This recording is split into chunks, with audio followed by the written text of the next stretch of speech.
Good morning, students. Welcome back to our new Green School. This is Afrin Sayed, your English teacher. Students, if you can remember, in yesterday's class, we have learned about verbs, and today we'll learn verbs in more detail. So, along with the video, I'll make you learn about verbs. That are in the description. In this video, we will be learning transitive and intransitive verbs. So without a further go, let's get started. Yes. Without a In today's class, we'll first of all learn about transitive and intransitive verbs. Okay, further go, let's get started. Let's first quickly remember what we have already learned about subject, object, and verbs.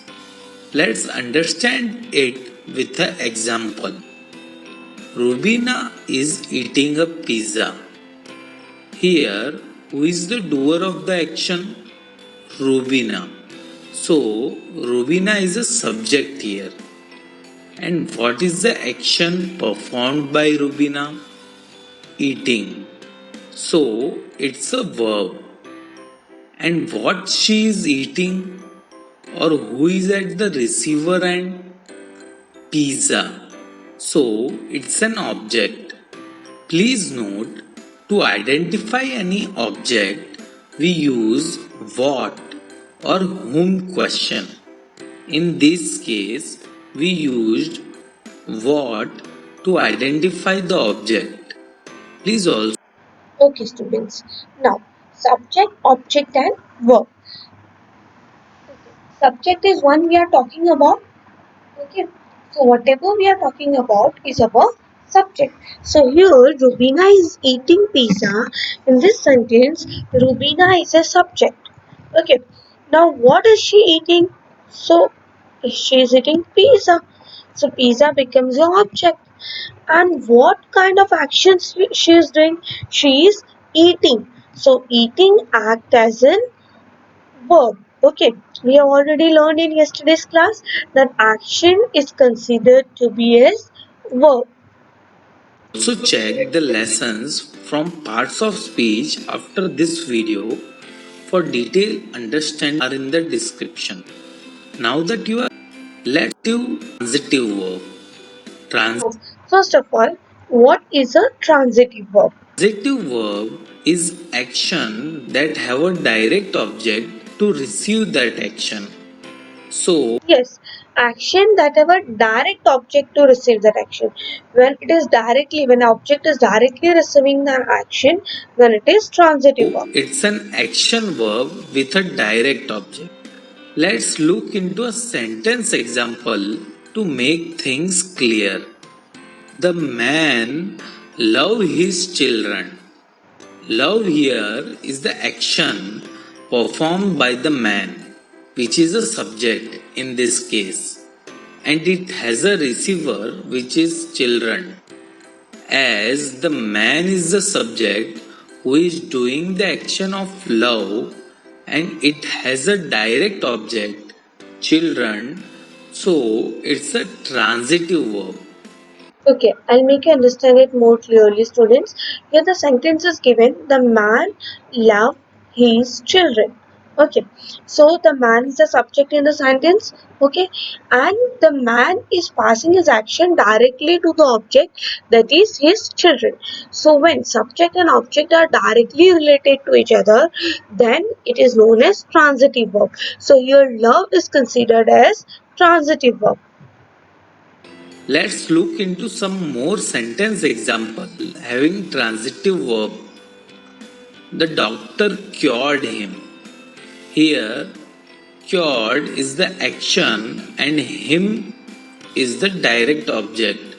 Yes, So, the doctor cured him. So doctor and him, that means the doctor is directly related with the another person, and cured is a direct action which is being carried out on another person, that is subject is directly connected or subject is directly related to object. So here subject doctor is being is curing or is taking out is carrying out his action of curing on object him.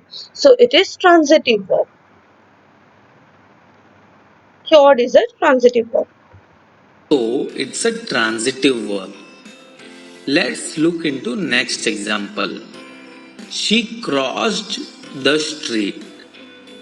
Here, crossed is the action and street is the direct object. So it's a transitive verb. Let's look into one more example to make things even clear. Rohan kicked the ball. Here, kicked is the action performed by Rohan. Yes, look students, Rohan kicked the ball. So here Rohan is kicking the ball and the subject is directly related to object. That means that the action is directly carried out on the object, that is our ball. So that is transitive. So look students, whenever action is directly related to object, whenever action is directly related to object, then it is known as transitive verb. I repeat, identify that whether the action is directly related to object or not, and whenever you find that action is directly related to object, then it is transitive verb. And ball is the direct object on which the action is performed. So it's a transitive verb. Now that we are cleared about transitive verb, let's look into intransitive verb. So what is the intransitive verb? Yes, our next topic is what is intransitive verb. Intransitive verb is action that doesn't have a direct object to receive that action. Yes, now in intransitive verb, we don't have a direct object to receive the. So it is exactly opposite of transitive verb. Like in transitive verb, we saw that when action directly object to when action is directly related to object, then it is transitive verb. Just like that, it is a antonium. It is a opposite, or it is a contracted. It is contradict to transitive verb. As in intransitive verb, action does not have a direct object to receive. Okay, I repeat, here our action does not have any direct object to receive.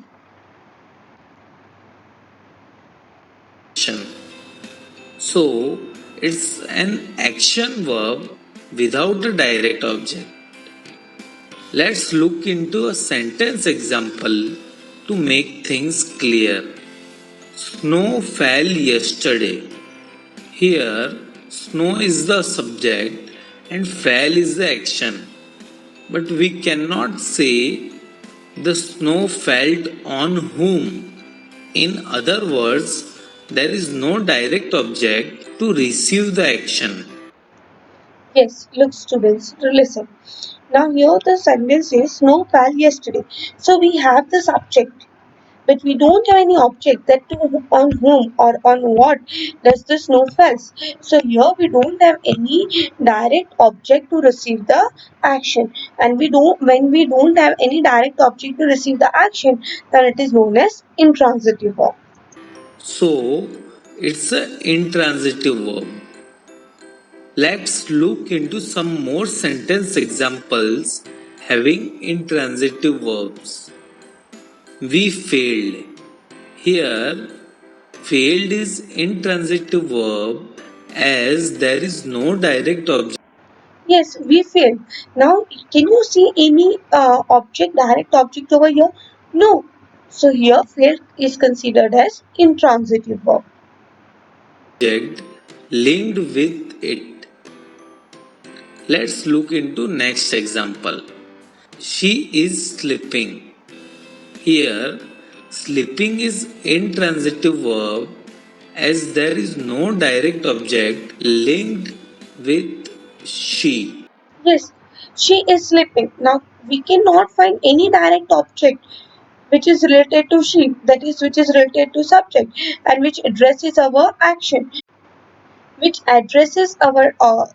action, then it is intransitive verb. Let's look into one more example of intransitive verb to make things even clear. They work hard. Here also, work is intransitive verb as there is no direct object after the verb work. So They work hard. Now here also we don't have any direct action. Okay, we don't have any direct object. Okay, so our action is not being directed towards any object directly. So it is intransitive verb. I think you are now clear about intransitive verb. That's all about transitive and intransitive verb. Okay, I hope you are very much clear with transitive and intransitive verb. We'll understand it again that what is transitive and intransitive verb, a kind of revision. And intransitive verbs. A verb that does not make sense on its own in a sentence requires an object. It is called a transitive verb. For example, the shelf holds the books. Here, the shelf is the subject, holds is the transitive verb, and the books is the direct object. Look students, the shelf holds the book. So the shelf is a subject, okay, holds is a verb, but which kind of verb? Transitive verb. Why transitive verb? Because action is directly relating to our object. So our direct object is the books. So when action is directly relating to the object, then our action is known as transitive verb. A verb that indicates complete action by itself in a sentence does not require an object. It is called an intransitive verb. Adverbs. Yes, a verb that indicates complete action by itself in a sentence and does not require an object. So any verb which does not require an object, then it is known as intransitive verb. We'll learn adverbs and after that you'll understand that how it works over in adverbs. Verbs. Cries loudly. My sister cries loudly. Here, my sister is Is the a subject. Cries Is the intransitive verb because we don't have and any object over loudly here. is the adverb. A transitive verb is incomplete. Yes, let me make you even though we have not studied about what is it verb, but let me tell you that something which tells us about verb, something which details us about verb is known as adverb. Okay, so here you cannot see any kind of object and therefore it is intransitive verb. A transitive verb is incomplete without a direct object, whereas an intransitive verb makes complete sense without a direct object. For example, we watched. I jumped in excitement. Sometimes a transitive verb takes two objects.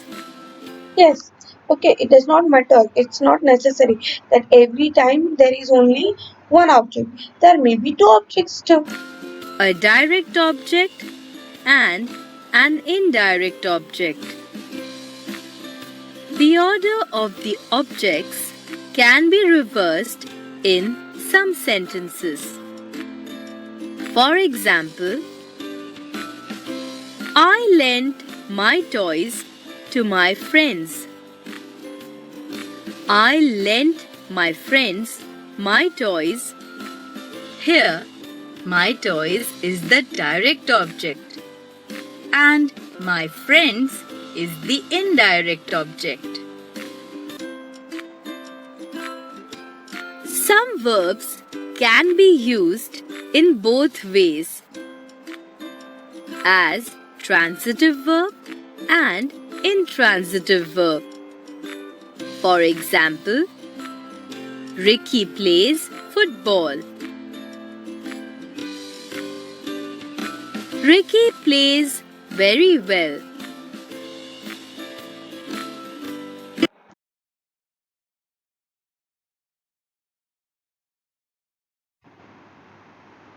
Okay, students. So now as we have already learned that what are auxiliary or helping verbs, what we'll learn now is the usage of helping or auxiliary verb. How are those auxiliary verbs being used?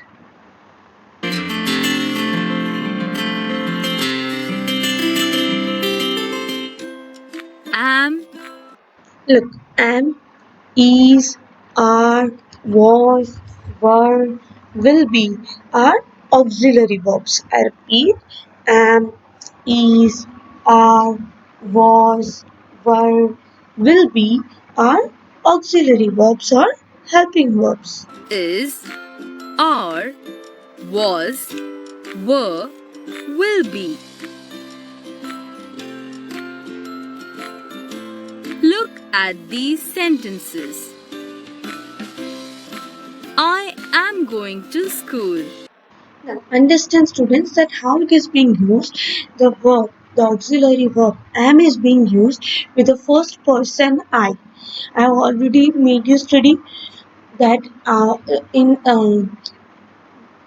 English grammar we have first person, second person, and third person.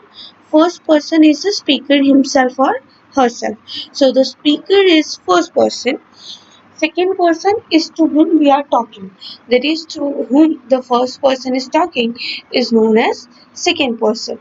So to whomsoever we are talking to is considered as second person.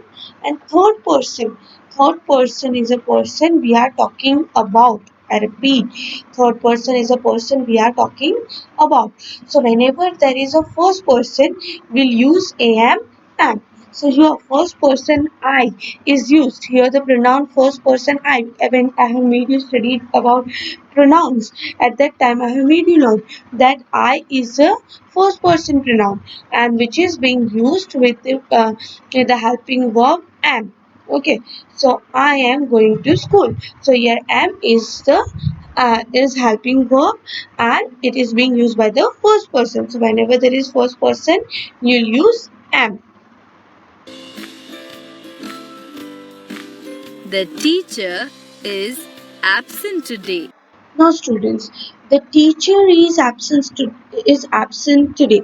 Now, we have singular, whenever our subject is singular, I repeat, whenever our subject is singular, at that time you'll use helping verb is. You will use helping verb is. I repeat, whenever it is singular, you'll use our helping verb is. Children are making noise in the class. Now here, children are making noise in the class. So you can see that children is plural form. Children is a plural form. What is plural form of children, students? Come on, find it out. What is plural form of children? Yes, it is child. It is child. So here children is a plural form. So along with the plural form we are using are. So children are making noise in the class. In the previous sentence you saw that the teacher is absent today. So here teacher was singular. So we used is. And here you saw that we have used am with the first person pronoun that is I. So whenever there is first person pronoun I, we'll use am. Whenever our subject is singular, we will use is. And whenever our subject is plural, then we have to use are. I repeat, whenever our subject is plural, then ARER will be used. These sentences are using the verbs am, is, Is and and are are. Yes, you can see in the sentences that in the sentence helping verb am, is and are being used. that tell about now or the present. Yes.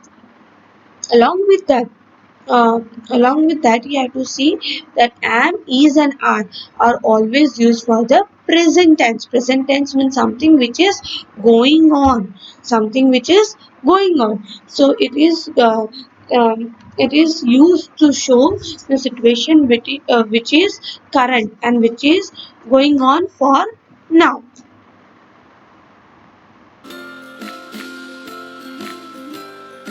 We were at the zoo this morning. Look, now you saw that am, is, and are always being used for the present tense. I repeat, for the present tense. And what does present tense means? Something which is going on now. Okay, something which is still going on, then it is present tense. But if there is something now here, were and was, there are two more helping verbs, that is, sorry, not sentences, helping verbs, helping words, okay, which we say helping verbs, which are also known as helping verbs. So those helping verbs, that is was and were, I repeat, was and were, are those helping verbs which are used for past tense. Past tense, which means which has already taken place, or which has already happened. So something which has already happened or something which has already taken place, that is past tense. Okay, so here we were at the zoo. Now here you can see the pronoun we is being used. And what does we means? We means it is plural form. It is plural form. So along with the plural form we, along with the plural pronoun we are using were. So you saw that when it is past and when it is plural, you'll use were. The zoo was crowded.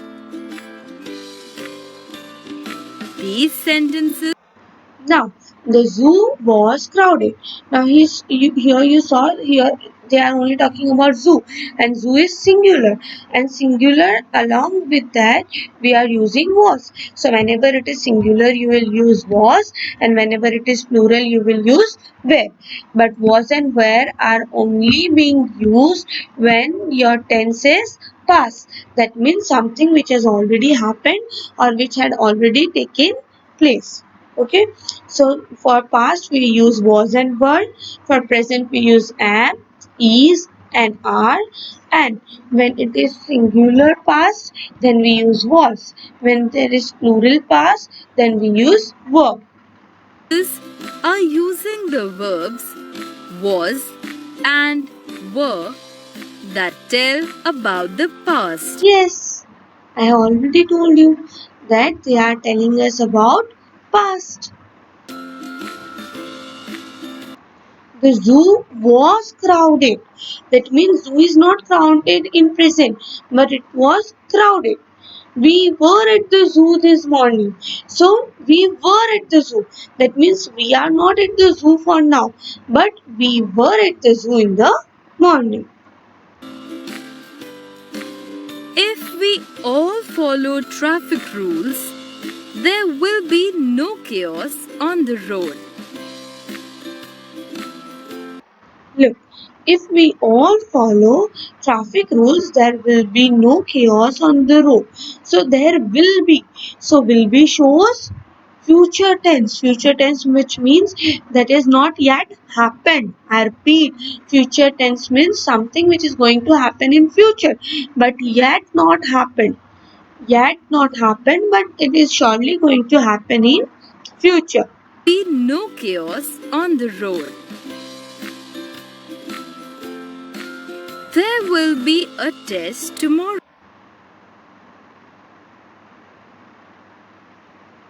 there will be a test tomorrow. So now, for now, there is no test, but there will be test. And that means a test will be taken in future. So that is, we use will be. Tomorrow. These sentences are using the verb will be that tells about the future. Understood? These sentences are using the verb will be, which shows us future.